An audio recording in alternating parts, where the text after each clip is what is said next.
नमस्कार मित्रों। 14 जनवरी 2024 से राहुल गांधी भारत जोड़ो न्याय यात्रा मणिपुर से शुरू कर चुके हैं और पूर्वोत्तर राज्यों में, जबकि पहला राज्य है अरुणाचल प्रदेश और चाइना ने उसे विवादित कर रखा है। तो चाइना के पिट्ठू राहुल गांधी, सोनिया गांधी और इन्हीं दोनों का मतलब है कांग्रेस, तो ये यात्रा अरुणाचल प्रदेश से न शुरू होके मणिपुर से शुरू कर रहे हैं। और मणिपुर से क्यों शुरू कर रहे हैं? क्योंकि कांग्रेस ने जॉर्ज सोरोस से मिलकर जो मणिपुर में आग लगाई थी और इस आग के पीछे कांग्रेस के चाचा नेहरू का अहम रोल था, क्योंकि उन्होंने म्यांमार के बॉर्डर को 16 किलोमीटर इधर और 16 किलोमीटर उधर खुला छोड़ रखा था और एक समझौता उन्होंने किया था कि ये एरिया खुला रहेगा फ्री सर्विसिंग जोन के नाम पर। तो ये उन्होंने फैसला किया किसकी वजह से था? ये बैरियर आयलविन के सुझाव पर नेहरू ने लागू किया था।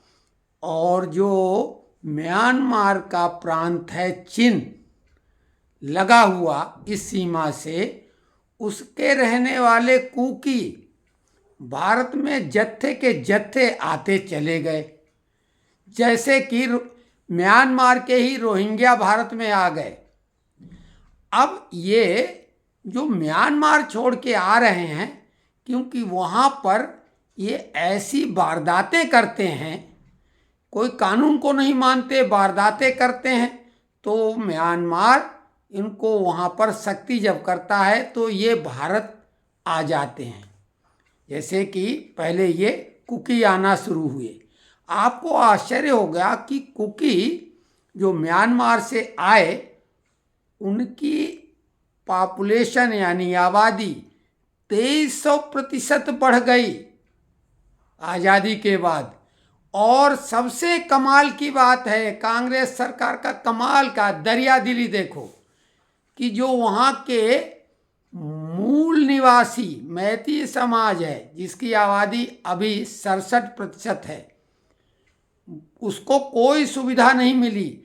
लेकिन जो बाहर से घुसपैठिए कुकी समाज के लोग आए, उन्हें आदिवासी दर्जा मिला हुआ है और आदिवासी होने का फायदा उठाकर मणिपुर की 90% जमीन कुकी और जो नागा, हालांकि नागा तो भारत के ही लोग थे, नागा और कुकी समुदाय के पास, जिनकी पॉपुलेशन केवल 33% है, उनके पास मणिपुर की 90% जमीन है और मैतीय समाज के पास केवल 10% जमीन है और वो जमीन खरीद भी नहीं सकते हैं। आपको मालूम, जब ये हिंसा भड़की थी तो इसमें किसी पार्टी, किसी व्यक्ति विशेष का कोई रोल नहीं था। हाई कोर्ट ने फैसला दिया था कि मैती समाज को भी एसटी का दर्जा दिया जा रहा है, हाई कोर्ट के आदेश। इस पर हिंसा भड़क गई थी, क्योंकि कुकी समाज तो बहाना ढूंढता है और उनका मुख्य काम ही क्या है?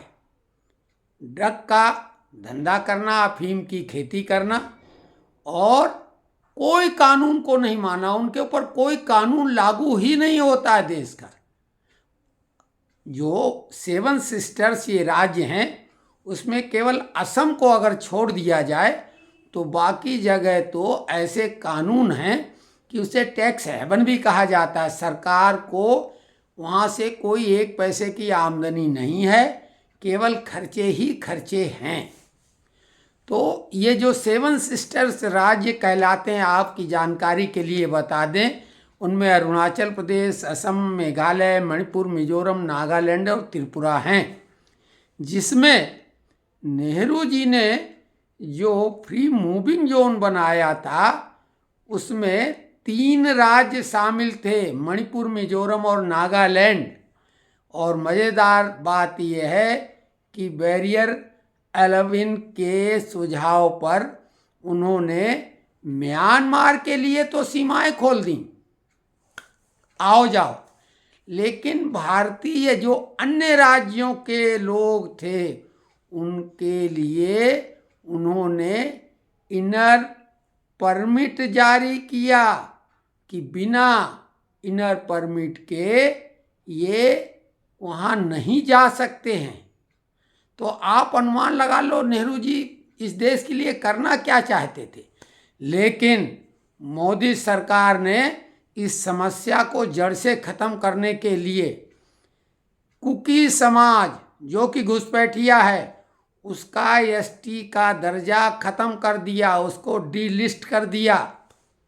जो एसटी की अनुसूची है उसको बाहर कर दिया कुकी समाज को, और मैती समाज को तो हाईकोर्ट ने एसटी घोषित कर दिया है।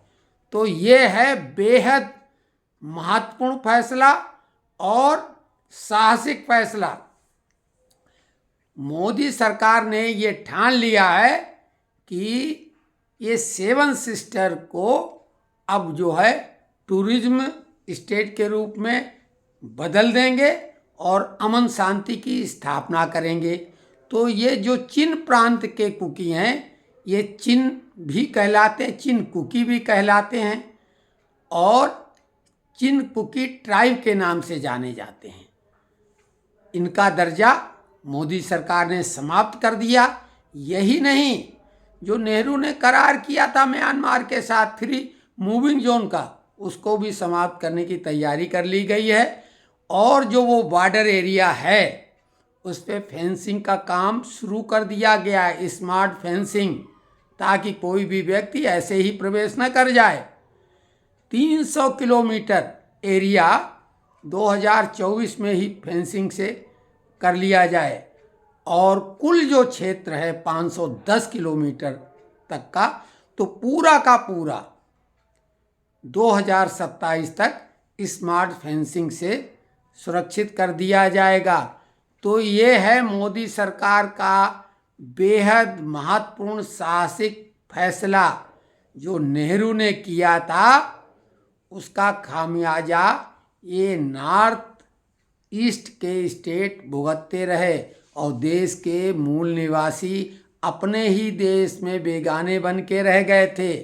तो अब न्याय यात्रा भले राहुल कर रहे हैं, लेकिन देश के लोगों को सही न्याय मोदी सरकार देने जा रही है। तो जय जय सिया राम।